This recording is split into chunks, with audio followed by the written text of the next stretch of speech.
This week's episode is prompted by a conversation I had with friend of the channel, Lucas, and it's about Matthew chapter 10, verse 28. Let's take a look at it first in English from the ESV.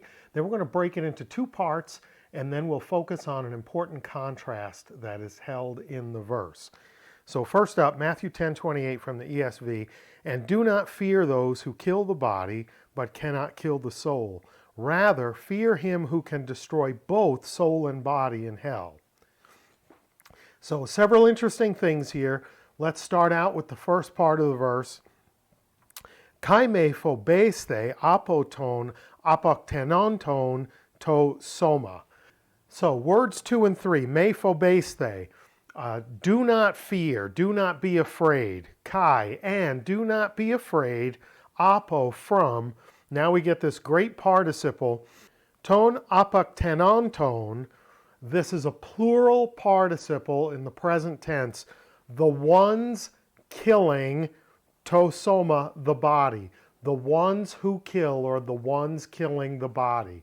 Now, very important to note that it's plural. That's going to become very important when we look at the third chunk of the verse. But here in the rest of the first chunk, the second part of the first half, does that make any sense?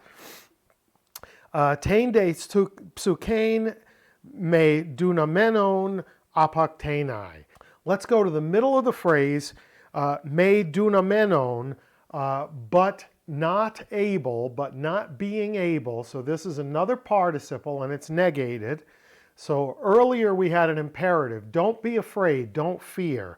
And don't fear what? Don't fear the ones who kill the body, but are not able, apoktenai, to kill what? Tain psukein, the soul or the being.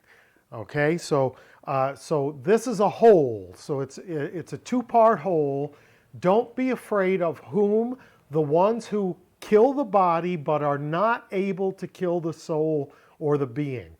Very important. No reason to be afraid of the ones who only have the ability to disable the meat machine that you're walking around as. But bear this in mind, there are more than one of those type of people because it's plural. And the second participle, they lack an ability. Now we go to the third chunk that we're looking at, the second half of the verse. Phobeste de malon, let's stop right there for a moment. De, but, phobeste, fear, another imperative, malon, rather. So don't be afraid of the ones who can kill the body but can't do anything, don't have the power to kill the soul or the being. Rather, instead, do fear ton dunamenon, the one who is able. Notice, this is a singular participle. It's not a plural participle. Don't be afraid of those people. Rather, be afraid of the one who is able, kai psukein, kai soma, apolesai, and gene. Pardon me. I didn't double my epsilons there. But do rather be afraid of the one who is able, or the one who has the power to destroy both the soul and the body in hell. Very remarkable difference. So the body killers were plural and not worthy of fear. Why are they not worthy of fear? Because they're not able to kill the soul or the being. They're just able to disable the meat machine that you're walking around as.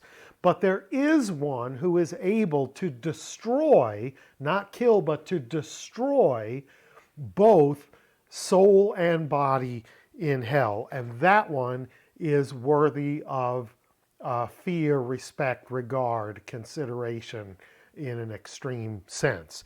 So let's take a look at these two words, our contrast that I want to look at. Apokteno, I kill, is bodily death. The disabling of the physical body that makes up you.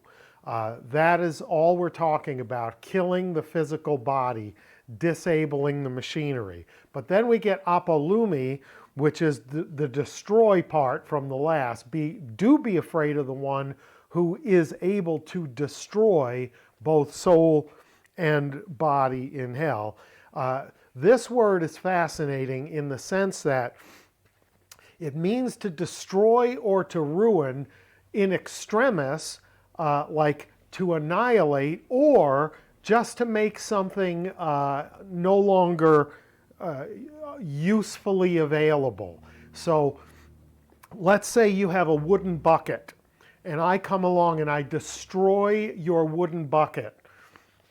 I can do that in a couple of different ways. One way is I can burn it in a fire so that there's nothing left of it but ash, and those molecules and atoms change state and become something else. They become smoke and ash and soot, etc., etc., and energy. They're dispersed in heat and all that.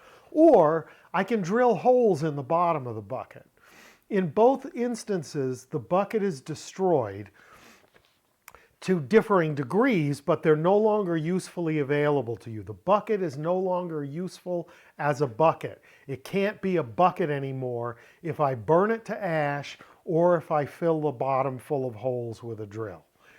Either way, it's destroyed. The word has semantic range. I'm not suggesting that it has that same semantic range in this verse, because in this verse, the contrast is with bodily death and destruction of both psukein, psuke is soul or being, and body, soma, so that you are not there. Body and soul, body and spirit. Go back to Genesis chapter 2, verse 7, and read the equation of life. What makes a person? God formed a body from the stuff of the earth. He breathed into it the breath of life, and it became a living being. It became a soul. It didn't have a soul. It didn't start out as a soul. It became a living soul when the breath of life and the body were put together. Don't worry about the ones who can only affect your body but not the being that you are.